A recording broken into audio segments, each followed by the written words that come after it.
Friends, కొత్త ప్రభుత్వం సంచలన నిర్ణయం. ఇద్దరు పోలీస్ ఇన్స్పెక్టర్ డిస్మిస్. ఈ విషయాలను తెలుసుకునే ముందు వీడియో మీరు కంప్లీట్గా చూడండి. అప్పుడు మీకు కంప్లీట్ ఇన్ఫర్మేషన్ ఏంటో అర్థమవుతుంది.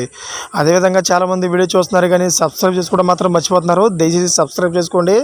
సబ్స్క్రైబ్ చేసుకోవడం వల్ల నేను చేసే ప్రతి ఒక్క అప్డేట్ మీరు ముందుగానే పొందగలుగుతారు. అదేవిధంగా చాలామంది లైక్ చేయడం మర్చిపోతున్నారు. దయచేసి లైక్ చేయండి. లైక్ చేయడం వల్ల ఈ ఇన్ఫర్మేషన్ అనేది మనం చాలామందికి రీచ్ చేసిన వాళ్ళు అవుతాం. ఇంక లేట్ చేయకుండా వీడియోకి వెళ్ళిపోదాం.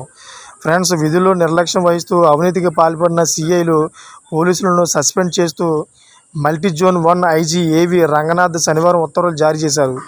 పోలీసు కమిషనరేట్ పరిధిలో సత్తుపల్లి ప్రాంతంలో ప్యాకెట్ రాయలకు సహకరిస్తూ జూత గృహాలను ప్రోత్సహిస్తున్న సిఐ వెంకటేశ్వర్లతో పాటు తప్పుడు కేసులు నమోదు చేసినందుకు ములుగు జిల్లా స్పెషల్ బ్రాంచ్ సిఐ శ్రీధర్ను ఐజీ సస్పెండ్ చేశారు. మత కల్లోల సమయంలో నిర్లక్ష్యంగా వ్యవహరించినందుకు మెదక్ పట్టణ రూరల్ ఇన్స్పెక్టర్లు దిలీప్ కుమార్ కేశవులను పర్యవేక్షణ లోపించినందుకు భూపాలపల్లి జిల్లా మహదేవ్పూర్ సీఏ రాజేశ్వరరావును ఐజీ కార్యాలయానికి అటాచ్ చేశారు. అదేవిధంగా ఇద్దరు ఇన్స్పెక్టర్స్ని డిస్మిస్ చేసి యోచనలో ఉన్నట్లు సమాచారం. అయితే సత్తుపల్లి రూరల్ సీఐ వెంకటేశం ప్యాకెట్ రాయలకు సమాచారం ఇస్తూ వారి నుంచి డబ్బులు తీసుకుంటున్నాడు.